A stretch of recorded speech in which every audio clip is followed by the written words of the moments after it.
Justin Halpern, Patrick Schumacher, you're nominated for Best Comedy Series for the third time for Abbott Elementary, very much keeping network comedy alive. What are some of the creative and professional benefits of telling stories on network television? I think the first is that you have the opportunity to still reach a really broad audience. I think that was always from the start what Quinta wanted to do. She wanted to be able to get into the living rooms of just everyday people who maybe didn't have enough money to afford a streamer or anything like that. And I think so when you are on network, you still, even though it's obviously much more diminished than it was, say, 5, 10, 15 years ago, it's still a massive, broad audience that kind of pulls from so many different demographics. And so I think part of the fun is that you get to tell stories that uh, really can travel via word of mouth to places that maybe normally you wouldn't get access to. Yeah, and you expanded the world of Abbott Elementary this season to include the district where Janine took a fellowship. How did you decide you wanted to open up the story that way? I mean, I think every season, kind of before the writers' room starts, we talk about, what is a different facet of the public school system that we can kind of focus on. And we did charter schools in season 2, and then expansion into like the world of the district kind of came out of the idea that Janine was sort of questioning her vocation and what she wanted to do with her life, and so that season 3 became kind of this voyage of self-discovery for her. And yeah, and we sort of have also made, not a mandate, but we've been interested in kind of just broadening the world of the show out with every season too. So season 1 we were sort of like in the walls of Abbott, but now we're like in the teachers' homes, and so yeah, the district made a lot of sense, and I think we were blessed with a cast of characters and actors that really filled out the world, and they were unique, funny characters in their own right. So we got lucky.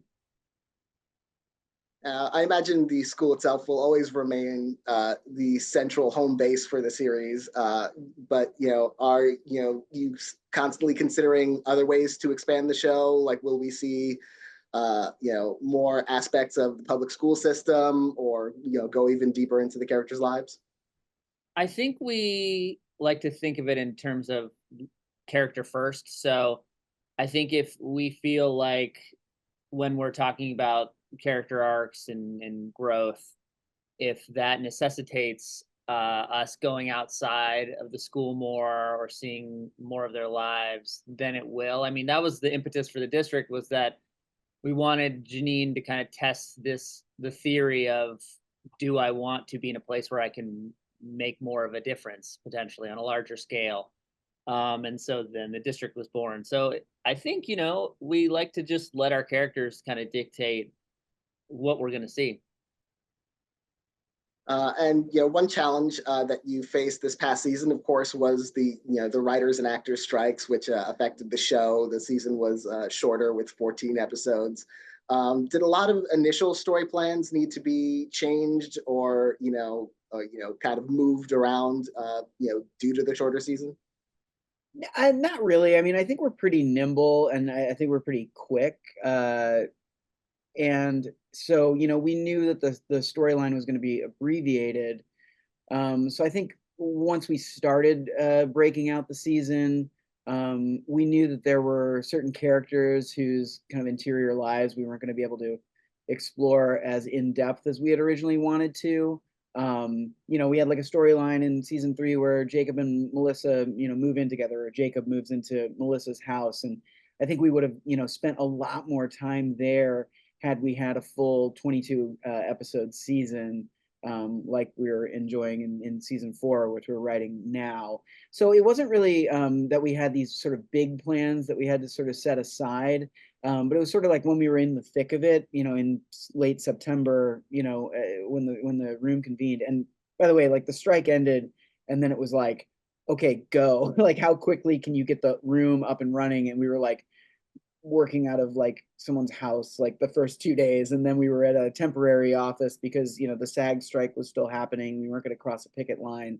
We had to find a space that was inobtrusive, and so we were kind of nomads for the first month, I would say. But yeah, it was really more just about like taking away a little bit of our ability to get in deeper with some of these through lines with some of the characters on the show. But the main focus with Janine and the district and the evolution of her relationship with Gregory, I think we were able to tell that as fully as we had originally intended. And that storyline, the Janine and Gregory relationship, is one of the been one of the main aspects of the series for the last few seasons, and it came to a head, of course, in the season finale. There have been a lot of will they or won't they relationships on TV. So, what are some of the keys, do you think, of keeping the relationship compelling? Keeping it true to the characters. I think it's in the characters themselves, right? Like I think like if you're trying to manufacture a will they won't they and you're kind of like trying to do it synthetically, I think it just ends up being kind of boring, and audiences kind of know all the beats that are going to happen, and you're sort of like you're along for the ride, but you know where the ride's going. I think we've always tried to approach it as like, when would these characters organically run into each other in a moment when things would work, and sort of look at each character individually, and I think that's how we hopefully keep it fresh. We also like try to really do a lot of character work with each character individually in terms of their own growth, and I think that's ultimately gonna guide us in the will they won't they. It's like when you pitch a show, it's like every network's like, well, what's the will they won't they, what's the love interest, and I think we tried to make sure we didn't run into that same kind of stuff. Yeah, I mean, you don't want to do it too soon, but you also don't want to like tire people out. And I think I have the feeling, just based on feedback, that we pushed it to about the limit. We went as far as we could go before people started rioting. So I'm really pleased with the way that it did unfold. But yeah, like Justin was saying, it was like, but Gregory and Janine, they were in different places in their lives, and it's like, even though we're rooting for them to be together as a couple, it takes two of them to both be ready at the exact same time. And so it was the end of season 3 when that felt right to us. You mentioned, the storyline with Jacob breaking up with his boyfriend and moving in with Melissa. Those are two characters who, are very different. We don't necessarily think of them together, under normal circumstances. What makes you, what made you want to kind of pair those two and explore that dynamic? I think we both think that those two I mean, for all the reasons you just said, really, we were like, these two characters are really fun together. They seem sort of like classically odd couple. And I also think we wanted both of those characters to be able to, at some point, and we didn't even totally do it yet, but access some like heavier emotional things, and to be able to do that with each other. And I think, just when you move in with someone, you learn all kinds of shit about them that you normally would never know. And so I think that's where we saw it being the most fun. Is Melissa's a really private person. Jacob is seemingly very outgoing in public, and yet so much of his life we don't know anything about. So it just felt like a fun way to start to explore that stuff. Yeah, and I think it's also like, here's two characters that, you're like, where are they gonna like find the common ground? Like the odd couple sort of reference point that Justin mentioned before, like, how do they find that like common ground becomes kind of a delicious, challenge to try and figure out. And I think that was a lot of the focus too, that like, once Jacob moves in, like I think the sort of maybe cliche or expected thing was that Melissa, he was just going to drive Melissa crazy, but then we did find some, common ground with, their love of like reality television, stuff like that. And I found those scenes to be really rewarding, just seeing those two characters on the couch, eating popcorn, watching Housewives. It was just really gratifying seeing them make this connection that they might not normally make in the context of work. The show gets a lot of its humor from the challenges and limitations of being a public school teacher. But I think one of the things that has been always so appealing about the show is that it maintains its optimism, despite those challenges. Is it especially important for both of you to, avoid cynicism and kind of keep it hopeful on the show? Well, I would actually kind of counter that just a little bit in that I would say that there are some shows that are like, we're going to be the warm, optimistic show, the soft blanket you put on at night. And we're going to exist in a world that is sort of denying the reality that the rest of us exist in. And I think for us, it's always been really important with Abbott that we acknowledge the realities of the world that are tough and challenging and sometimes upsetting. And then we find humor, we try to find humor and heart within those things. And optimism, so I think we never try to start out with like, how are we going to make you feel good? We try to start out with like, what are the realities that these teachers are going through in their real lives? Let's never gaslight people and say that these things aren't happening. And then let's work from there.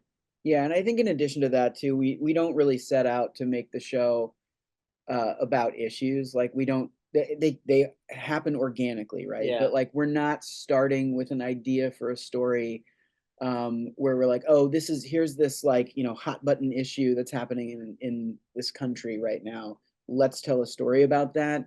I mean, as Justin said before, like all of our storylines derive first from character. And so, if it's serendipitously, dovetails with an interesting issue that isn't too dark, then great, as long as it feels organic. But we're always coming at it from a place of character. That was my lunch that fell. It's okay. We're gonna He ate it. Yeah, we're gonna keep going. I messed up. I should have had it somewhere more stable. We're actually doing our own Foley work on Abbott this year. But you know what? That's life. Sometimes your lunch falls in the middle of an interview, and those are the kind of things we try to deal with at Abbott. Yeah, and we will maintain optimism and carry on through the hardship. Absolutely. That's right. That's right. Thank you. What a good segue. It's almost entirely on the floor, so nothing else can really go wrong. Yeah. Well, I mean, thank you so much for talking with me about Abbott, and we will bring you back for our group discussion. Awesome. Sounds Thank good. you. Thank you.